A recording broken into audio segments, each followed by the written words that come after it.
के खजाने के मुतालिक आपने तारीखी हिकायात और मुहावरे तो सुने ही होंगे। ये वही शख्स है जिसका जिक्र अल्लाह ने कुरान मजीद में निशान इबरत के तौर पर किया है। कारून का किस्सा इसराइली और इस्लामी दोनों तरह की रिवायतों में मिलती है। ये बनी इसराइल का वही अमीर तरीन शख्स था जिसके खजाने की कुंजियां 300 ऊंटों और खच्चरों पर लादे जाते थे और हर कुंजी चमड़े की होती थी जो एक खजाने की चाबी थी।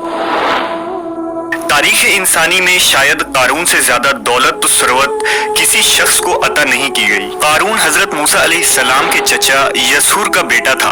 वो निहायत ही हसीन और खूबसूरत आदमी था। यही वजह थी कि बनी इसराइल और कुब्ती लोग उसे मुनव्वर कहा करते थे। कारून जवानी में अपने कौम का सबसे बाइखलाक और नेक अफराद में शुमार किया जाता था। नेज़ तौरेत का बहुत बड़ा आलिम दीन भी था, क्योंकि उसकी परवरिश मूसा अलैहिस्सलाम के साया आतिफत में हुई थी।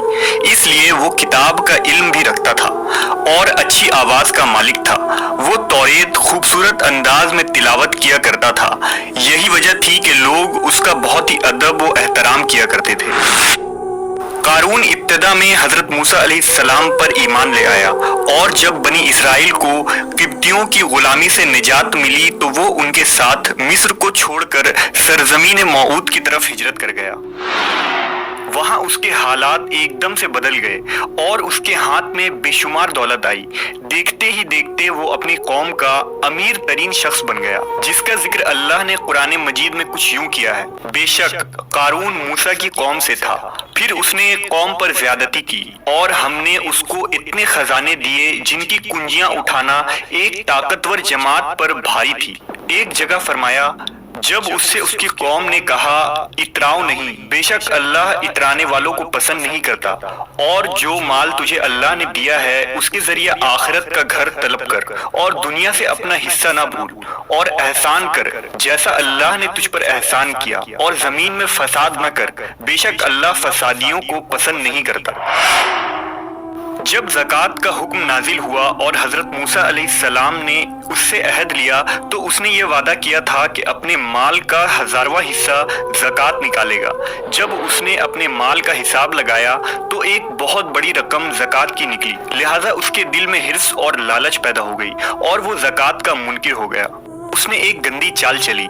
उसने बनी इसराइल में से एक ग्रोह को जो उसकी हिमायती थे जमा किया और कहा, ऐ बनी इसराइल, मूसा ने हमें बहुत सारे उमूर का हुक्म दिया जिस पर तुम लोगों ने उसकी पैरवी की।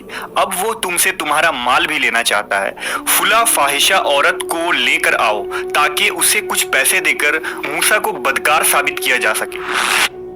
कारून ने अपने कौम के लोगों को जमा किया और हजरत मूसा अलैहिस्सलाम से पूछा कि जिना की क्या सजा है।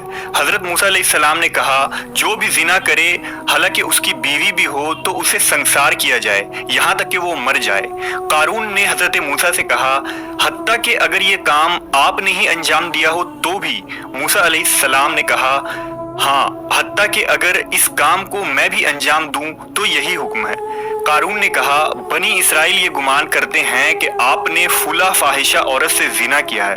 हजरत मूसा अलैहिस्सलाम ने फरमाया कि उस औरत को मेरे सामने लाओ। लिहाजा वो औरत बुलाई गई तो आपने फरमाया, ऐ औरत, उस अल्लाह की कसम जिसने बनी इसराइल के लिए दरिया को फाड़ दिया और आफियत और सलामती के लिए दरिया के पार कराकर फिरौन से निजात दी, सच कह दे कि वाकया क्या है। हजरत मूसा के जलाल से औरत सहम कर कांपने लगी और उसने मजमे आम में साफ साफ कह दिया कि ए अल्लाह के नबी, मुझको कारून ने कसीर दौलत देकर आप पर बोहतान लगाने के लिए आमादा किया है। उस वक्त हजरत मूसा अलैहिस्सलाम आबदीदा होकर सजदा शुक्र में गिर पड़े और बहालत सिजदा आपने ये दुआ मांगी कि या अल्लाह, कारून पर अपना कहर व गजब नाजिल फरमा दे। लिहाजा वो तमाम लोग जो कारून के साथ थे वो उससे जुदा हो गए। मूसा अलैहिस्सलाम ने अल्लाह के इज़्न से जमीन को हुक्म दिया तो जमीन फट पड़ी और कारून और उसके पैरोकार उसमें धंसने लगे और देखते ही देखते कारून, उसका मकान और खजाना सब उस जमीन में धंस गया। जब ये जमीन में नाबूद हो गए तो जमीन का शिगाफ दोबारा बंद हो गया।